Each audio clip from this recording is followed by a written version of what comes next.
'Tis the season for festive football, and the best way to watch it, down your local Green King Sports pub. Of course, Christmas is all about having a drink, having a catch up with your friends and family. So make sure you get down to a Green King Sport pub where you can have refreshing pints, delicious food, and of course, every football game that's showed live on telly. Every fixture from TNT, Sky and Amazon is live at every Green King Sport venue. That means wall-to-wall action on their huge HD screens. Head to your local Green King pub and watch every winning goal, top bins volley or dodgy VAR decision in an atmosphere worth sharing. And the best thing about it all is, if you download the Green King Sports app, you receive 10% off your drinks every time there's sport on the telly.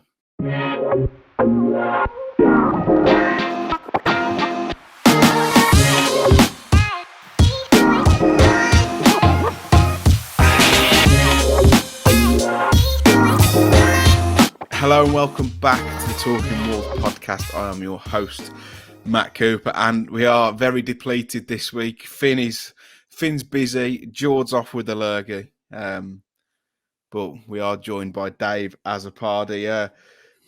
Most like Wolves as well, took a hammering in London on the weekend. How's the bank balance after the weekend, mate?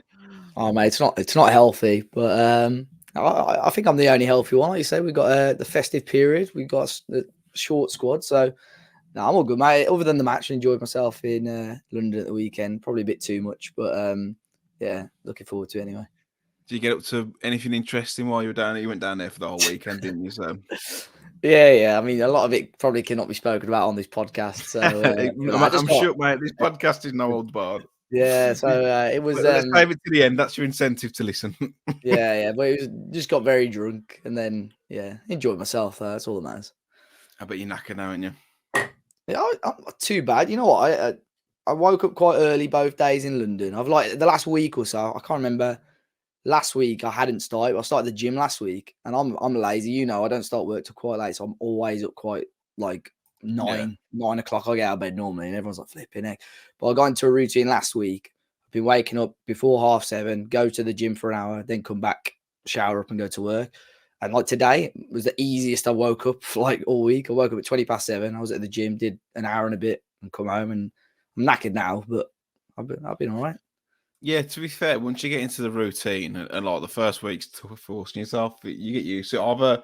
I've joined David Lloyd the last couple of weeks. There's one local to me. It's quite expensive, but thankfully I get my mate works there, so I get a discount. Otherwise, I won't pay it. But I've been getting up at like 6:30, going for a sauna, swim, gym in the morning, and back to work for like 8:30. And like you're knackered of a night time this time, but don't make you feel a bit better.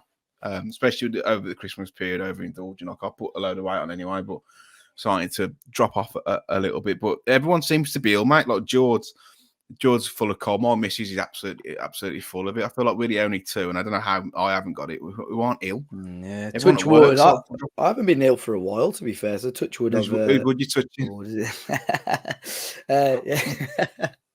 Just say that. Was that the weekend? Was it? Yeah, well, yeah. But yeah, hopefully I'll avoid it because it's besides law around Christmas. I'm going out quite a little bit over Christmas. Besides law, I pick something up. This will be the last podcast before Christmas, won't it? So like we'll do one after Chelsea and before Brentford. What's your plans for Christmas Eve? Are you going to go to the game and then go out afterwards, or? Yeah, I think Christmas Eve I've got plan is to go to the match. Just drink the evening away, to be fair, and then very quiet Christmas and Boxing Day, and then we've got going away for the end of December and New Year to like a lodge with the family. You do that quite a lot, don't you? Yeah, but the issue is with that is we were meant to be just going for the New Year, so like the 30th to the 1st or 2nd of Jan, and somehow my brother booked it for everyone the 27th to the 30th of December. So we weren't actually going for New. He obviously got the dates wrong. I don't know what he did. So the lodge place called us. Said, "I was just checking how many vehicles you're bringing between the 27th and the 30th of December." My dad was like, "No, we're coming for the New Year." Yeah. So we've had to. They wouldn't let us cancel it, or we wouldn't get any money back. So we basically just had to extend it. So I think I'll go there for a few days, come back for the Everton game, and then go back again. Where is the lodge? Is it far? I don't need like Derby, so it's not too far. Nah, you'd be all right, if you come back. Mate, the way that we're playing at the minute, I'd fucking stay there and don't take it. Leave your Amazon ticket home. have a break from it. Wait, Dave, obviously you went to the game on Yep. Sunday. I was watching from Edinburgh. I went to Edinburgh for the weekend with the missus. If anyone's never been, it's honestly, I was so impressed. It's a wonderful city. It's quite small, but there's loads to do, like loads of bars, loads of restaurants. So yeah, I watched it in a boozer in Edinburgh called the Cold Townhouse, which was a lovely little place. But Dave, I'm so glad I didn't go to the game, and I've still not been to an away game this season, and I have not seen anything this season for me to want to change my stance on it. Yeah, I think our form, what is it? Is it 5 away games in the last 2 seasons or last season and a half that we've won? It's been an absolutely awful run on the road. I don't know. I felt like, West Ham's form against us in recent times, especially away from home, has been okay. Our form on the road in general has been awful. I didn't know what to expect. I was sort of hopeful for like a 1-1 draw or something like that. And I don't think, we'll get into it. I don't think Wolves were absolutely atrocious, but we just did the basic stuff wrong and it ultimately cost us. And I think the atmosphere was dreadful. I think it was never going to be great at West Ham because it's on 2 separate tiers. They're a million miles away from each other. Yeah. So yeah, the atmosphere just didn't get going, and I felt Wolves started the game once again too slow, and that just killed any chance of getting any momentum and any atmosphere going in the away end. But just a really frustrating performance. I think frustrating is probably the right word for it. Got a feel for like-minded fans like yourself who made the trip down on a Sunday. It's a bit of a ball like to get to as well, isn't it? No pubs around either, apart from the Westfields. But Jose Sarr, when the news was announced, I think we were all a little bit like, "Ooh, what's this about? Could he be off to Saudi?" But I know we've Bentley coming in, but it's Gary O'Neill's passing it off as mobility issues. I mean, again, it's a speculation, but what are your thoughts on that?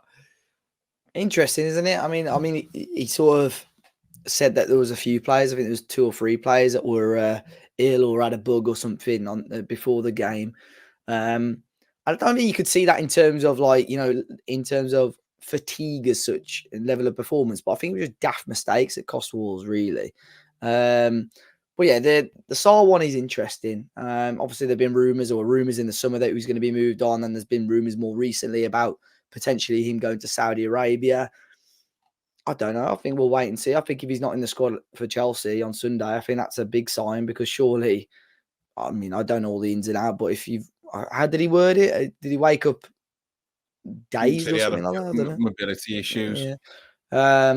So I don't know. We'll have to wait and see. But no disrespect to Dan Bentley, I think that was another game where he's sort of almost shown everyone that he's not good enough to be a number 1 at Premier League level. Yeah, well, Jose Sarr woke up with mobility issues, and Dan Bentley decided not to bother waking up at all. I saw that gif of that robot that like falls like gradually like that. It was a bit like that.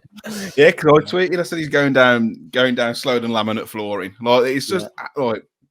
But again, I think this is what happens when you bring keepers in from the cold. We've seen it. We saw it with Ruddy under Patricio's era. We've seen it already with Dan Bentley a couple of times. There was, I think you'll probably know better than me. I think with keepers sometimes they almost need a couple of early saves, first 5 or 10 minutes, just to sort of get into the game. But there were a couple of instances, and I can't remember if it was at 1-0 or at 0-0, where there was crosses coming into the box, and he was obviously calling keepers and then completely leaving it. Like there was Dawson gave him a proper earful after that. So it's just basic stuff like that. You learn that as a 7 or 8 year old as an aspiring goalkeeper. If you shout keepers, you've got to make an effort to come and get it. And he's obviously done it and just left it. It's just basic stuff. And it was just that was the stuff that ultimately cost Wolves on Sunday. Yeah, Totti in at left back as well. No Bueno in a lineup.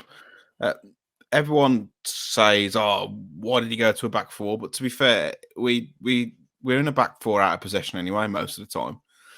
So I don't think it was that much of a change. But for me, David, I don't know how you feel about this. And to be fair, Gary O'Neill's had quite a bit of stick over the last 2 or 3 weeks with performances not being good enough. But I don't know. Like obviously, Neto's a big loss, but the last 3 games, I'm not counting Arsenal because obviously it's a real tough place to go. But Wolves to me look like a side who have absolutely no idea or any direction of what they want to do. It's just so like it's just all over the place. But Yeah. that's got to come from the manager though, surely. But it wasn't. It hasn't always been like that. No, it was strange because I think you see on paper it was a 4 at the back, and it pretty much was. But times in defensive shape, it was almost like a 5, and Bellegarde was almost dropping in as a left wing back. But you could tell with Bellegarde, he didn't have a clue what role he was playing. It reminded me a little bit. You remember?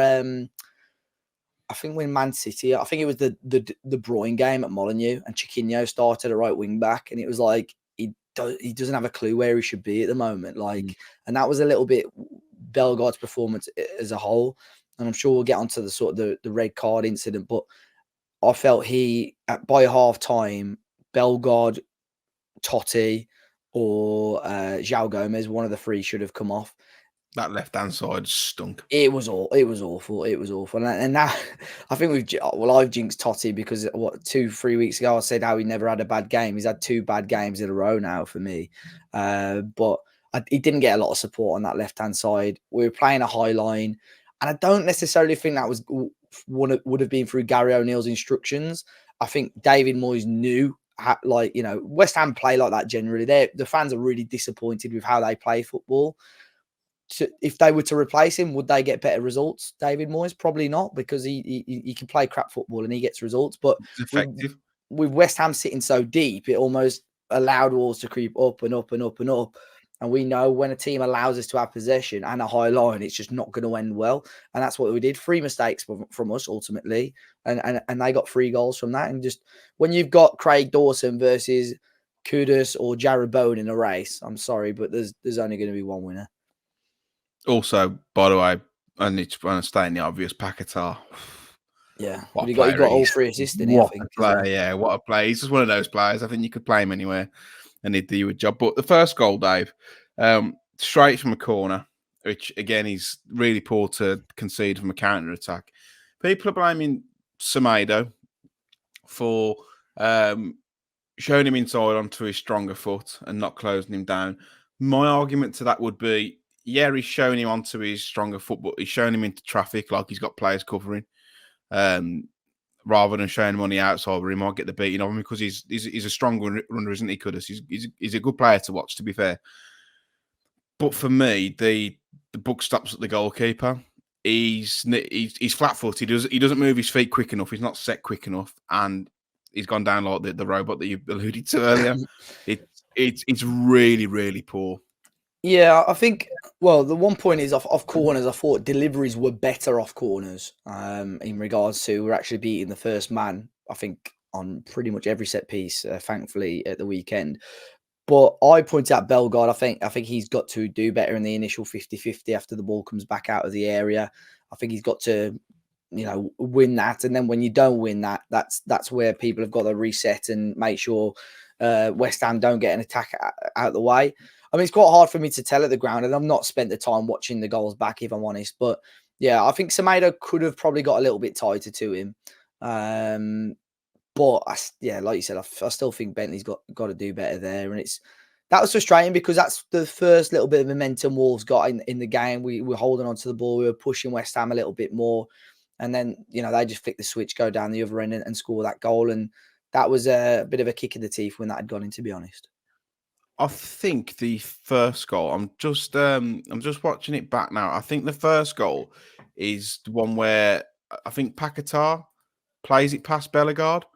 Which one am I thinking of then? The second one, maybe. I think it's it's almost a bit of a what you can a coming together, like a 50-50. I think it's on the first goal.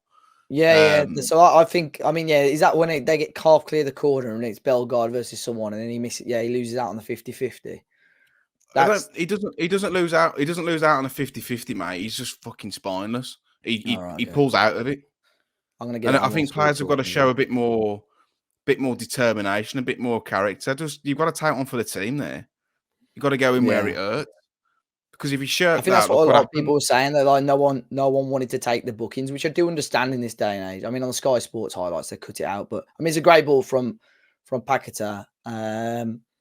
Yeah, I think Semedo's got to do slightly better personally, but yeah, Okay. I think Bentley will be disappointed by it Well, you see as what well. happens if Kudus goes onto his right hand side for the second goal. I think this is what happens when you play Lamina and Gomez in the middle of the park. Obviously, Lamina's tried to force something. He's played a couple of nice passes this season through balls, but they're not players who can unlock a defence. And I felt Yeah, like Wolves were that out of ideas. He's tried it and he's tried to unlock the defence and they've intercepted it, and it's a simple punt upfield to Kudus, who's one-on-one with Dawson. There's only going to be one winner there. People blaming Totti for that. I don't think you can blame him for that. I think, I'm just I mean, watching I it think he back can run again. back a little bit. If you watch it back, he almost like just jogs back, which I was a little bit disappointed with.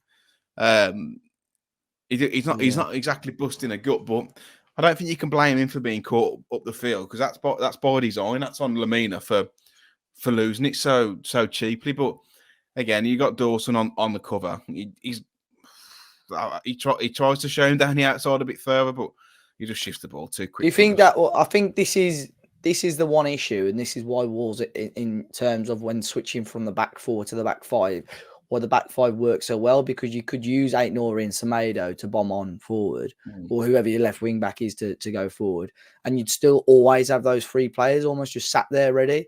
With the Yeah, back four, like you said, one of them's got to go to yeah, help them build like up. Totti's obviously pushed on to try and support the attack, and then that ball through. And I mean, if you ask someone to run down your road and then run back all the way back down again, he's not going to be doing it at full pace. So that's similar with what's happening with Totti. So um, I think in hindsight, Gary O'Neill will be kicking himself for switching to the back four, because I think if you've got Bueno or Ait Nouri on the bench there, one of them surely is going to be able to give you 60 minutes or at least 50 minutes, and the other one comes on and gives you 40 minutes to play a back five and start a back five. Unless he knew that West Ham were going to play almost this quite negative and defensive football and wanted to get an extra pair of hands, going forward, like the Bellegarde or Semedo, but it just backfired massively for him, I think, on I Sunday. don't even necessarily think it's negative. It worked. It played into their hands. Yeah. But then you've got you've got that. I mean, that left hand side was it was awful to watch. You've got Totti involved in build up play when he probably couldn't build a fucking bear. Never mind helping in build up play. And Bellegarde, like you said, has had another absolute stinker. But again, playing in a position that's unnatural to him. I've seen him coming for quite a lot of stick, which I guess he's warranted because he's played poorly. But do you think the game could have been different, David? Two key moments. Firstly, with the red card, the flying elbow, the clothesline from hell, from Kufal on Bellegarde. I don't know how. I just don't know how they've checked that and they've said no red card. And he'd done it all game. To be fair, Kufal, he'd left a few, and he's probably lucky to not get two yellows, and plus that red. I thought it was a disgusting tackle. I felt the same. There was 2 or 3 challenges, fouls that he had committed before that incident had even happened, and he hadn't got a booking. And then I don't even think he picked up a booking for that either. So I think you have to just look at the VAR and see it's Jared Gillett, and then that says it all, really. But for Wolves to be, and this hasn't got enough. It's not been spoken about enough. I don't think on social media this weekend. Mainly probably because it's not a goal, really. But that for me is a Stonewall red card. Absolutely ridiculous. Like I said, they in the ground you couldn't really tell. It's like a quite a late challenge, a bit of a coming together. We saw a couple of people sending me videos of it, but genuinely that's awful. Like, he could have broke his jaw with that. Awful. It reminded me a little bit of, was it Pedro Mendes and Ben Thatcher, Man City versus Portsmouth all them years ago, where he broke his jaw. Awful that was, But yeah. he was rolled up Kufal because he had a straight arm in the face, didn't he, from Dawson, which was nothing, and he was whinging about that. He'd left someone on someone else, and then he went in with that. He's led with the elbow, mate. It's not a shoulder barge, and he's caught with the elbow. He's led like that. And he's running into him like that as well. Dangerous. It's dangerous. It's not even like a cynical foul. It's purely dangerous. And for me, he should face retrospective action for something like that, because that's not right. Well, I said at the ground, I said, I think after his second foul, I said, well, that's 2 now. And it's not like there were little shirt pulls in our final third. It was when Wolves were in possession and driving forward. So, and I think Moyes knew that, because I think he got booked towards the end of the game. Koufal, as soon as he got booked, he got subbed off straight away. But yeah, he was very, very lucky to stay on the pitch on Sunday. Yeah, disgraceful decision. But it could have been better for Wolves in the second half, mate. We had the goal disallowed. Probably the only time in the game where I thought, yeah, the build-up play looks decent here, playing with a purpose. I put in the group chat, and you disagreed with it quite. I've just watched it back, so I might have slightly different, quite aggressively. Probably the beers, but I said it's criminal that he's even offside there. And you went, what do you expect him to do? He's offside by the width of a gnat's knob or something like that. Yeah. But I don't know if you feel any different watching back, though. But I just think you need to have so much more awareness than that. Like, I think if it's Sarabia, he's probably kicking himself, because as long as Sarabia plays that ball into that area, he's going to get there. There's no one else around him. For me, it's really poor. It's really poor awareness, and he's got to do better. Yeah, I mean, I'm just to be fair, so maybe I overreacted a little bit on Sunday. There's no one around him. Yeah, no, I can see what you mean. Now, obviously, again, that was the heat of the moment when I was saying it there, and I saw a picture of it back. But you are right. I think you can sort of tell from me watching it back now how he's sort of almost slightly ahead of the play. And I think you're right. If he just hold his run just by a quarter of a second, you score, and Wolves are back in that game. And at 2-1, and with the momentum that we had, you fancy it. Yeah, for sure. But again, that's the thing with VAR. Yes, on this occasion, it's got the right decision, although it is extremely tight. But then what it can do is almost, and we've seen it many, many times over the last few years, it can kill your momentum, and the momentum can swing back in favour, especially when you're away from home, back to the home team. And I think that's what it did. It just killed anything for Wolves. And to be honest, it almost felt like probably killed Gary O'Neill's enjoyment, or if there was any enjoyment for him out the game, because you could just tell after that, no disrespect to Gary O'Neill, but he had no idea how to change the game, and ultimately that's why we didn't score and why we lost by 3 goals. 3.5 minutes it took to come to that decision, and that's I was watching it. Yeah, I mean, I was obviously watching it in the pub, so I had the benefit of the screen, but I think probably looked at it for 20 seconds, and I went to the miss. He's offside there. It's offside. So I don't know why it took them so long. But do you agree with me now about the awareness? Because all he's got to do is play the ball into that space, mate, and he scores. Yeah, no, I do. I think it's still tight. I think he's unlucky. Come on, mate. Just say sorry. That's all you got to do. Just continue with the podcast. Yeah. Third goal, though, mate. We literally did a 60-yard 1-2 and got done. And that was, I think if the game wasn't put to bed before, it certainly was then. No Sasa or Fabio, though. Again, I mean, you obviously love Fabio, and it's a hill that you'll die on. Sasha has done okay in his last few opportunities. He's flattered to deceive, but at 2-0 down, like what harm can it do, especially when you're playing so badly? What harm can it do in bringing at least one of them on and just try something different? I think at that point as well, Wolves had the ball in wide areas quite a lot. I can remember seeing I was down the bottom sort of second half where the corner flag where our right wing was. And I'd seen that the ball was down in our end quite a lot. And I thought, if you've got someone the size of Sasha in there, you actually gives you an outlet and someone that you can actually cross the ball at and aim it towards.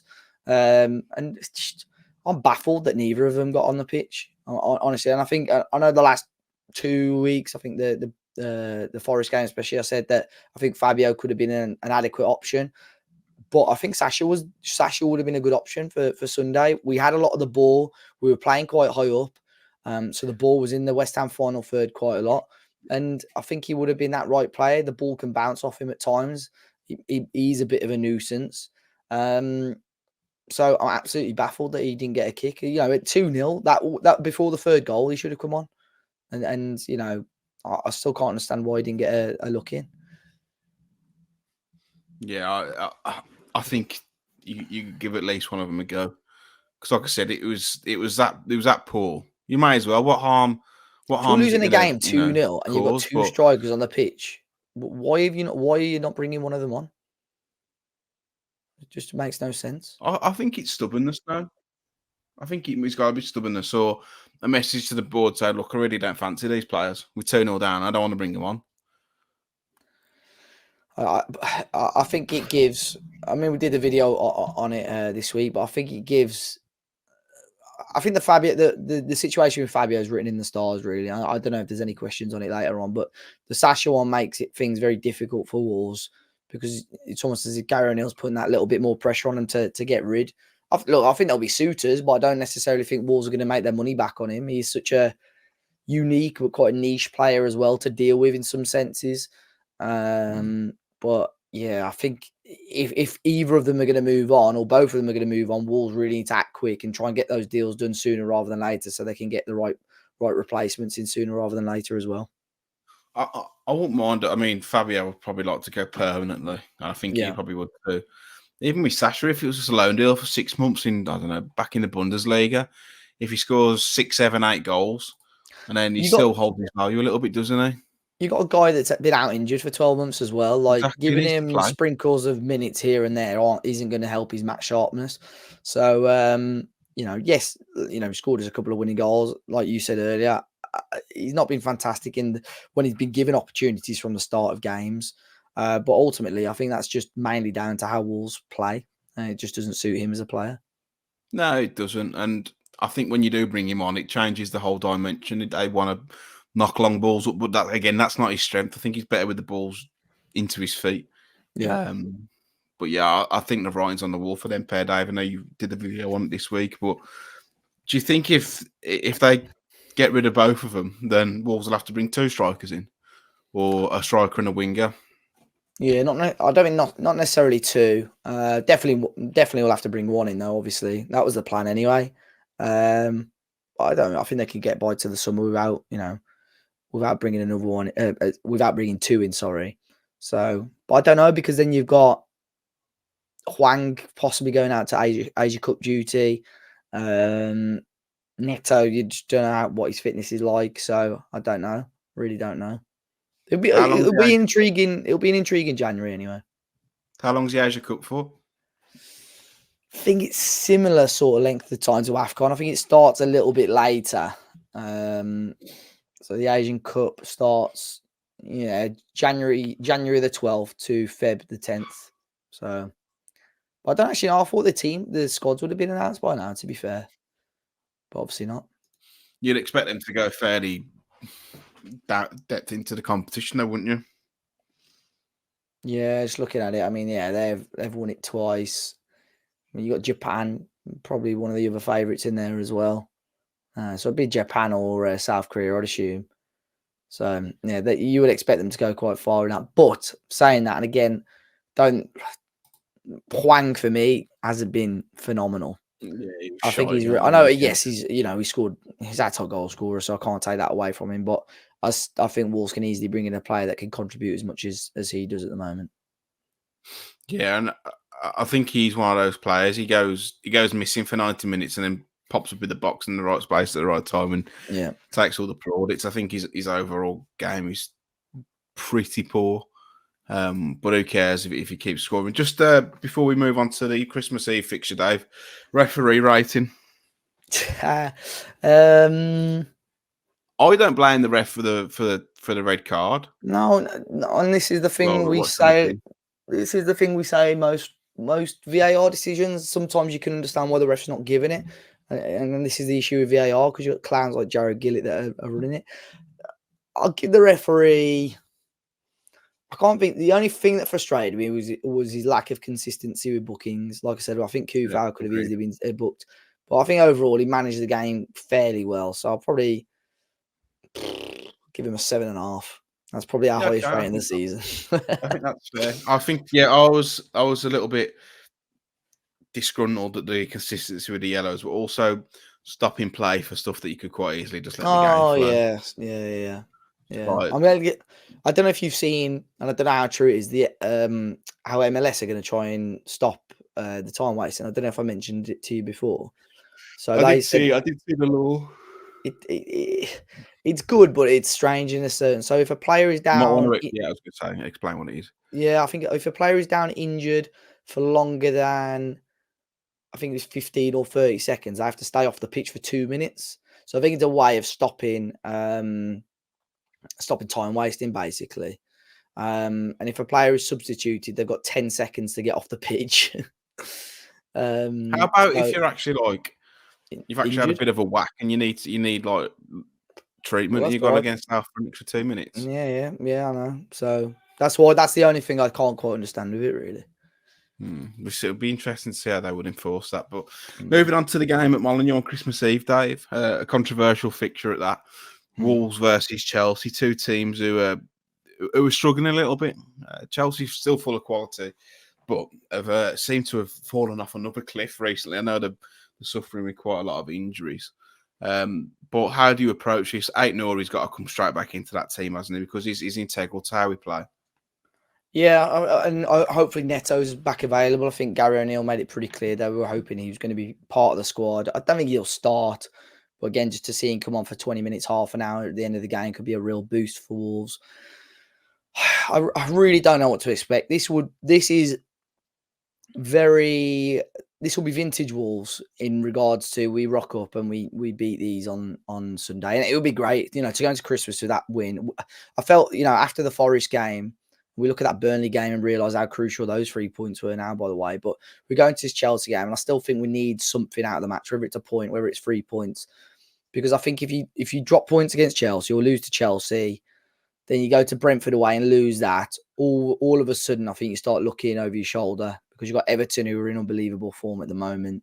I think you want to be going into the new year where you're in a nice position. You're on sort of that 24, 25 point mark, and you can sort of try and, get into a decent position.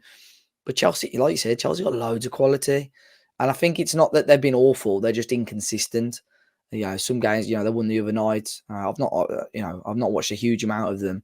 Well, they've got some good players, really good players, and it will be a tricky game for Wolves. They're playing tonight as well, aren't they? Tuesday, In the Carabao, Tuesday night. Yeah, and in the Carabao Cup, yeah, they've got quite a lot of injuries. I'm just looking at the team tonight, and it's still, still got Enzo, Palmer, Sterling, Gallagher, Colwill, Silva, Caicedo. It's still a strong team, and Kunku's back on the bench as well. So, is he? Yeah. So, like I said, they're a really strong team, but I don't know what it is, Dave. I fancy us for this game. I really do, and that's based on absolutely nothing I've seen in the last month. Just slagged us off. We just slagged off the team No, for the last 25 minutes, haven't we? Yeah, but there's no like Rhyme or there's reason. no like science that goes into it. I've just got a gut because we seem to turn up for these. I agree. I agree. For the bigger sides, especially at Molineux, and I think they'll want to right the wrongs of the last of the last game. So I know some people have dubbed it as the worst game of the season, but I don't know. I don't know about that. But Pedro Neto maybe in contention, Dave. It's a massive boost, isn't it? But you can't see him starting. I think they'll probably try and ease him in now. Yeah, like I said earlier, I don't think he'll start. But if you get 20 minutes, half an hour of him, I think Aït-Nouri has got to start. I think Wolves definitely have to go back to the back five. I don't know. I mean, talking about Totti at the moment, people are going to be asking the question when, will Santi Bueno get a chance at some point as well? And maybe with this fixture list, he might do. But I think you start pretty much the one position that will be up for grabs is obviously, do you stick with Sarabia or do you go with Bellegarde? I think personally, I know he's not been great and he wasn't great against West Ham. I think you stick with Bellegarde just because you would expect Wolves to play a little bit more counter-attacking against Chelsea. Then you can bring Neto on, use his pace, use his skill to try and drive us up the pitch a little bit more as well. So I don't know what to expect. I think I'm sort of leaning towards that Wolves are going to surprise everyone and get something out of this game. And I think it'll be a fantastic Christmas if we do. But it could easily go the other way because just things don't seem to be quite right over the last couple of weeks. No, I think they need some fresh faces as well in January desperately. Mm-hmm. But I feel in the minute, and someone rightly pointed it out to me on Twitter when I tweeted it, saying, I feel like all the teams around us are like picking up points at the minute. Yep. And he pointed out that, although it might feel like that, this is like Forest have got 2 in 5, 4. What like They've won 1 in 13 still, haven't they, or something daft? Yeah, nearly should have beat us. But it does feel that we're not out of the woods yet, and we could still do with going on a little bit of a run again and getting, going unbeaten for 3 or 4 games, because we could get sucked back in again quite easily, I feel. Yeah, no, you're right, and I think that's why. I mean, games coming up over. The frustrating thing is in January. Obviously, there's very little Premier League games anyway. I don't think we have a single game at Molineux in January. The only chance we will is if we get into the 4th round of the FA Cup. And that's where we seem to be picking up points or wins at Molineux. So it could be a long start to 2024 if we don't get some wins under our belt before the new year. So I think if you very quick preview for the rest of the year. I think what did I say? We've got Chelsea, Brentford, Everton. We can come out of that with 6 points out of those games, which I think's achievable, but potentially unlikely. I think we'll be in a much better position. But like I said, I just don't want to start having to look over our shoulders going into sort of February, March. I just want Wolves to always consistently have that nice 10 to 15 point cushion on the bottom 3. Yeah, Brentford's quite a difficult place to go as well, isn't it? I think you've got to earmark your own games. But then Everton are absolutely flying under Dyche. It's difficult. With the I feel, I'm just going to check the table, that Brentford are in a little bit of a shitty run anyway. One winning, well, I can only say the last 5, but I don't think they've been one winning the last 4, which is the same as us, on the same points. We just conceded way more, quite a few more goals. Minus 8 goal difference compared to their 0. So yeah, it's going to be going to be interesting a few days over the Christmas period, especially with such a small squad. Gary O'Neill's going to have to utilise some of these fringe players, the likes of Tommy Doyle, Boubacar Traoré, dare I say, Fabio Silva, Sasha Kalajdzic, but remains to be seen whether he will. Dave, I've seen quite a few people on Twitter calling for O'Neill's head already, which I said when they appointed him, this is going to happen, because when you appoint a manager that no one really wants, the fans, or at least some fans, won't afford him that patience. As soon as things start to turn a little bit sour, that's it, gone. What's your thoughts on those little murmurings? Because it is, I don't know if you've noticed it as well yourself, Dave, but the last 2 or 3 weeks, and we've been critical, but obviously not to this level, it started to turn a little bit, and I am seeing quite a few of those tweets about O'Neill. Yeah, I think it's still early days. I think as soon as I walked out the ground on Sunday, I said, by the time we get back to the Airbnb, I reckon I would have seen at least 3 or 4 Gary O'Neill out tweets, and I wasn't far off. But saying that, on the flip side, there were a number of fans saying, like, how reactionary and how stupid are our fan base at times, which I do agree with. Look, yes, we haven't been great over the last couple of weeks, but you can't expect Wolves to be competing at a top level all season. You understand the situation that the club were in when Gary O'Neill got appointed, and it's up to you who you want to blame. If you want to blame Lopetegui for that, if you want to blame Fosun for that, it's up to you. But ultimately, Gary O'Neill came in, no pre-season. He had to sort of learn on the job. He switched formations, and he's got things right this season, but he has also got things wrong. So he's still a young manager. He's still got a lot of things to learn. But he needs more time. It's way too early to be even considering anything like this at the moment. Dave, it's rumoured or looks pretty concrete now that Nuno's returning back to the Premier League with Nottingham Forest. Morgan Gibbs-White obviously buzzing about that news. If Gary O'Neill was to go tonight, would you have Nuno back?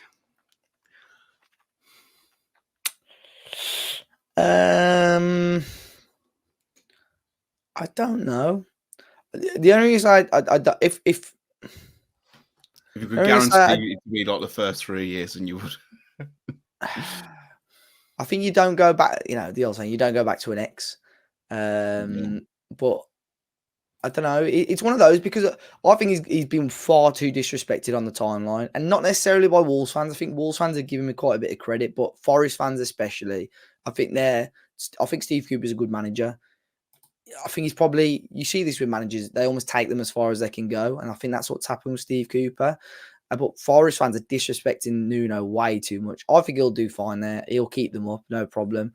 I don't think he'll take them to the level that whatever the Greek boss man thinks he can do. But I think I saw someone tweet earlier that is going to be a weird relationship because Nuno can be stubborn at the best of times, and going head to head with him, I'm not so sure how that will work. But I don't know. I don't think Nuno's awful. I think if he wasn't at Wolves at the when we had him, and you just asked me this question in isolation now, I'd probably say yes, probably. Another question for you. If Gary O'Neill was to theoretically be gone tonight, which we're not saying he is, or we wanting to, would you take Mr. Julian Lopetegui back at the club? He's really pissing me off, and his little servant Gillen Bala guy. Yeah, probably not. Again, I will give you the exact same reasons that I've just said for Nuno. If he wasn't with us last year, I would probably say yes now. Yeah. Like if he just walked out from another club, I'd probably say yes now. But because of how he's treated us and how he's dealt with the situation now. Yeah, it's a big baby. Big baby everywhere he's went. Baby. So, yeah, he can do one. Questions? Yeah, boy. Let's go for it. We've had quite a lot this week. We always get quite a lot after a loss. So, yeah, thanks for the loads of questions every single week.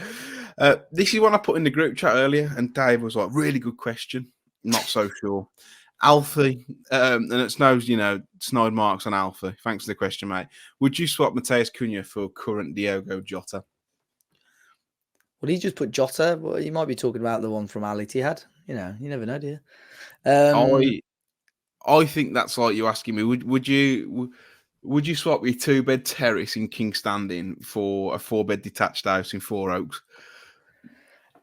No, I think. Come on, man. No, man. I think that's no. I think that's disrespectful to Cunha. Honestly, I like him, but he's not a Jota. Look at Jota's goal record in the Premier League. It's unbelievable. Is Jota that good though? Like he's good. He's good. Yes. Very good. But I don't think it's as straightforward and as extreme as you're making out there. I don't think we've still not replaced him. They're still fucking paying us for him though. That's why. I would probably say yes, but I don't think it is as straightforward as you lot making out anyway. George said easiest yes ever too. So no, I just think I would have to spend some time debating it. I don't know how you can say that. Put Jota now in this team, and I don't think he would return as much as Cunha, or it won't be huge difference in numbers. I think Jota was obviously you mustn't forget at the end of his time at Wolves, Jota was gash. He wasn't brilliant. He was misfiring. Yeah, but look, I think you put Cunha in that team, I think he picks up same if not more numbers than Jota.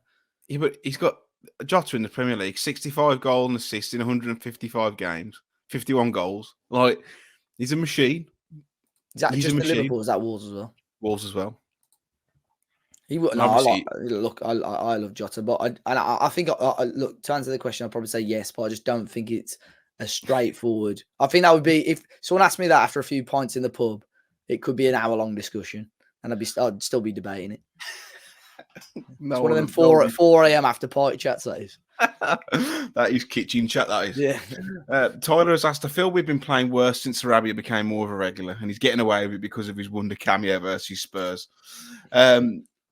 Basically, do you think we should continue to play him because he believes he slows the play down far too much? I think he's been one of the better players over the last few weeks, and that's not saying much, but I think if anything was going to happen, it'd be through him.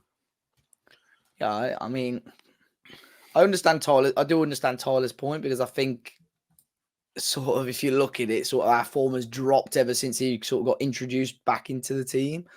but I still think in terms of creativity, he has helped on that front.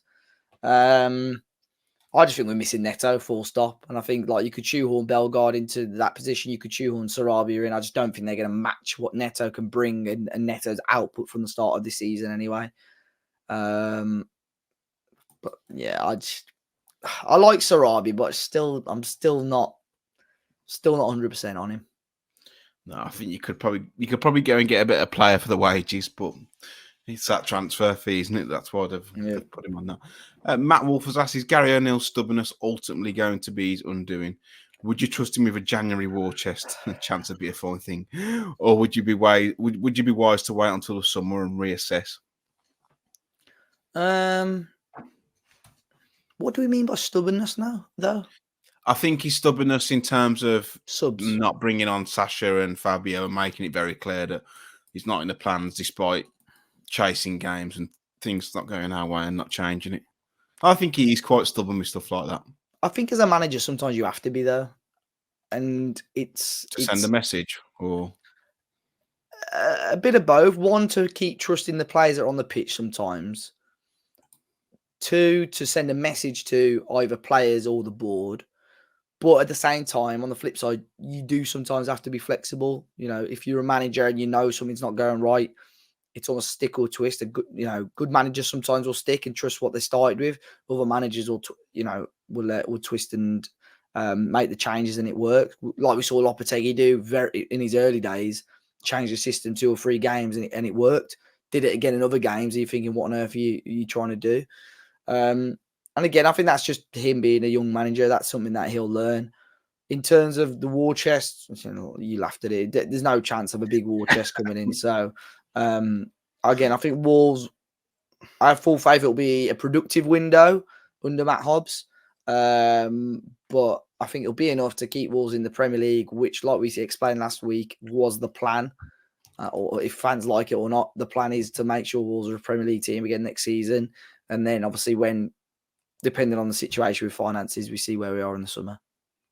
Ashley Burns has asked, what are the chances Tommy Doyle loan is not made permanent? He rarely gets a chance. I'd be surprised if it's all not already wrapped up anyway. But I don't know about you, Dave. Yeah, I'd be very surprised if he doesn't sign for just about £5 million. It's an absolute no-brainer. Yeah, you could sell him on for a profit if you really wanted to go to top-end championship team. But he's been all right whenever I've seen him. I would like to have seen him feature in the West Ham game, but I think the Forest game as well. He should have come on. Did he come on against West Ham? He didn't get very long though, did he? Or did he not even come on? I can't remember. Don't think he came on. Oh no, I can't remember. I mean, I fucked off after 80 minutes, so I think he came on right at the end of. Let me check. I might be wrong. I think he came on right at the end of the game. It wasn't for very long though. Yeah, he did. He came on. Mm.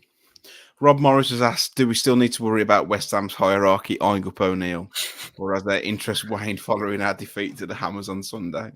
It's all paper talk though, isn't it? Yeah, I think, like I said, I think the thing with Moyes, and I said this on a West Ham channel, yes, he plays negative football, but it would take them a few years to find someone that can replicate those results. You know, they're always like negative. It might not be the prettiest, but it works. Like he stuck him to a European final. They won it. They won it. Obviously, yeah. Like champions of Europe, apparently. Europa League semi-final or final, wasn't it as well? Like he's done amazing, I think. Yeah, but then I think the managers they were linked with Carrick, who's he started well at Middlesbrough, but been quite underwhelming this season. Will still fell off a little bit. Will still would be an interesting one if he ever does come to England. But I think Sunderland were after him as well, and then Gary O'Neill. So I think the Gary O'Neill link is mainly because he's a former player anyway. Yeah, Michael Beale's gone to Sunderland, hasn't he? Mr. Disingenuous. Have you seen the reaction to that, by the way? Yeah, they're fuming it now. So I genuinely didn't think it was that bad at the point. When I read the replies, it's mainly Rangers fans taking the mick, but if you pardon the pun. I don't think Will Still's done anything to warrant like a Premier League job. I thought like perhaps a job in like a big club. Going Sunderland are a big club. Yeah, it's one of them. He's a young manager. It's a risk. I think it's the social media hype of him, really. I think if that was just Willios Stilos. Yeah, if it was Then a French guy, no be one would give a asked. shit. Yeah, definitely. I hate that. Oh, he got the job for a Football Manager. No, he used to play Football Manager, but he hasn't He got. hates that. Yeah. He's got some good podcasts. He did. I know not a lot of people like Jake Humphries, but he did a good podcast on there as well. Because Vincent Kompany wanted him to join him at Anderlecht, and he rejected Vincent Kompany. Yeah, that high performance podcast's a laugh, isn't it? Yeah. I had Will still on LinkedIn. I've had him for a while, to be fair. I was all sound. Yeah. Get him on the pod. Next question. Donnie has asked, do you guys get the gut feeling O'Neill has a core group of players he really rates and some players that are not getting a look in? Sasha Doyle, I think we've covered that. There should be consequences for poor displays. Talking about Semedo here, I feel like it seems like the guy is undroppable under Gary O'Neill. I think Semedo's been all right this season. I can't understand how much stick he gets from this. How much Makes you wonder what it really is. Yeah. But also, who are you gonna bring in? Because Doherty blows out his arse. Johnny's too busy trying to spit at people. What? I don't think Semedo's had that many. I think he's probably had a couple of stinkers, and who hasn't? But I think by and large, he's been one of our better players. Yeah, like sometimes I go on our comment section, and we could win 4-0, and people would still point out stuff that Semedo's done. And I'm there like, what? Like, it's mad. He's genuinely mad. So, look, like you said, he's not been perfect. I think last week against Forest, I was frustrated that he missed that header, which allowed Toffolo to score. But it's mad. I don't know. You look at poor displays. Who, other than Semedo, who else gets dropped? I don't think as good as Lamina and João Gomez. You can maybe bring Boubacar in, but Tommy Doyle, I think, has got to play in a free in midfield, which we haven't played. Cunha, I'm still not sure why we haven't seen Cunha start out wide or start as like a number 10 behind the front two. Off the left as well. Yeah. So yeah, you could start Fabio or Sasha, but I think the first point is what Donny said. He obviously has a core group of players that are his starters, and there's obviously a group of players that either he doesn't trust or doesn't trust yet or won't trust completely. So yeah, I think January. That's why January. Look, he joined Wolves with about 2 weeks left of the January transfer window, 2.5, 3 weeks. Now this is going to be the first big window for him because he's he's been able to evaluate the squad for 6 months. Now or less than that, 4 or 5 months, and now he can get rid of the players that he doesn't want. But to be fair, like the striker shout, and we'll come on to the next question. They were trying to get a striker, and even as Gary O'Neill was getting his feet through the door, weren't they? So it's obviously a decision from the club, and not just O'Neill, that they could do with another centre forward. I felt the strikers they were looking at in somewhat underwhelming anyway, though. Well, I say that. Che Adams was the one, wasn't it? Which I don't mind Che Adams, but I think he's found his level in the Championship this season. Been pretty poor. I think Boulay Dia would have been a very interesting one. Got a great record. Yeah, but you can't offer to pay like £8 a month for like 40 years, can you? It's if we'd have done that or someone had done that to us, we'd have been fuming.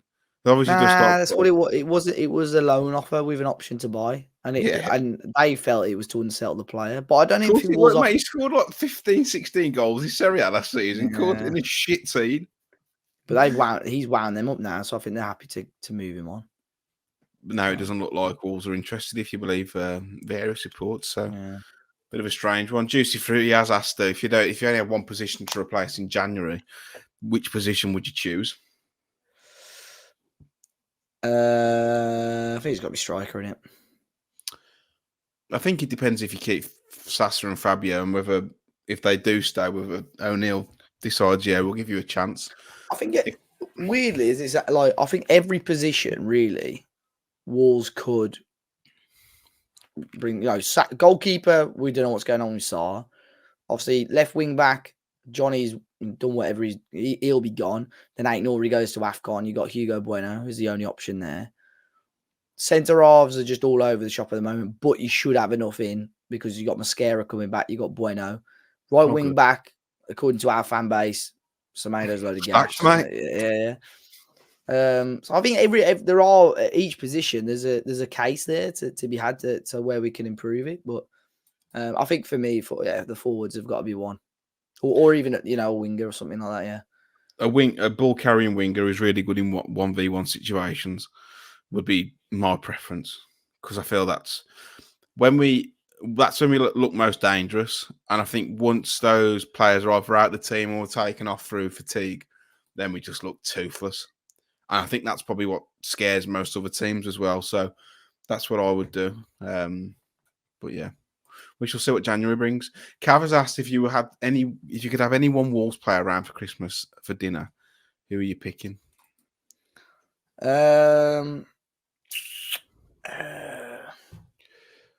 Good question. I don't think there's anyone in that team where I'm like, oh god, I love them. Like I like they seem all right, laugh or I mean Lamina Maybe Cunha or someone like that. Yeah, maybe Cunha. Or Sumeda. He lives around the corner. I feel sorry for him, to be fair, after all this stick. So yeah, no, I'm not just saying he drove. He well, I had to give way for him earlier on. Little grey G-Wagon. So he's got two, hasn't he? Nah, he used to have a black one. He got rid of it. He's got a grey one now. Yeah, all of a sudden don't feel that sorry for him anymore. Yeah. And Sean Mitchell's the last question. What's your New Year's Eve plans, boys? # Dave on the lash. Not for New Year's Eve. I'm not sure how I feel about this podcast. All of a sudden, making me out to be some sort of party animal weekend offender. Now you're single, mate, and you're on the prowl. No, it'd be a fairly quiet one for me at New Year. Like I say, with all the family at a lodge. Genuinely don't know what I'm going to do for 5 days.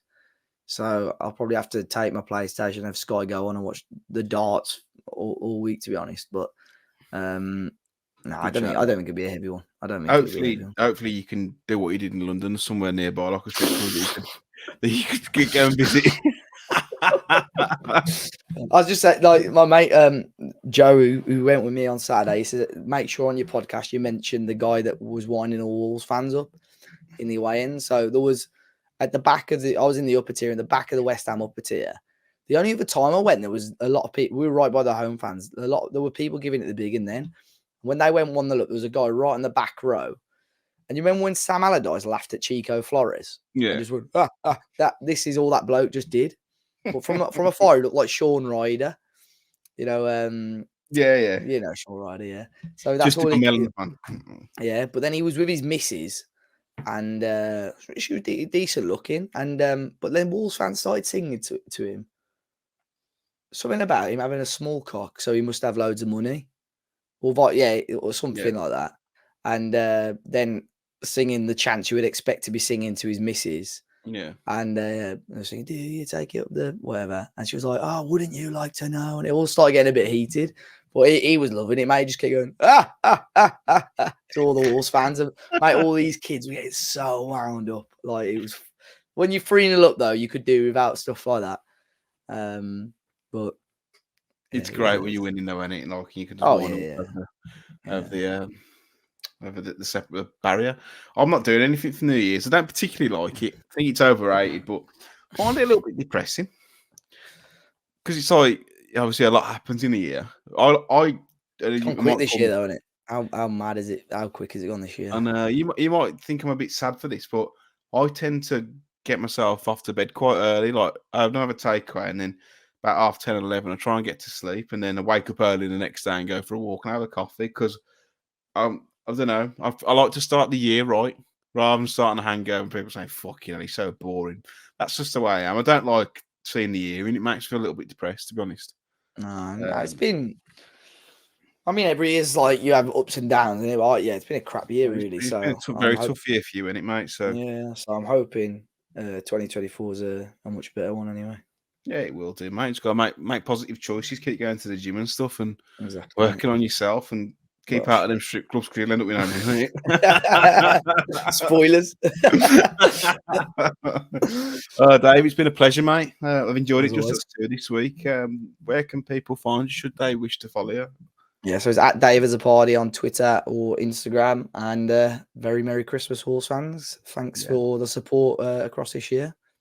Wonderful. We will be back between the Brentford and the Chelsea and the Everton. Yeah. Chelsea and Brentford. We'll Brentford be and back Chelsea. anyway before the I think it's Brentford and 31st. Chelsea. Yeah.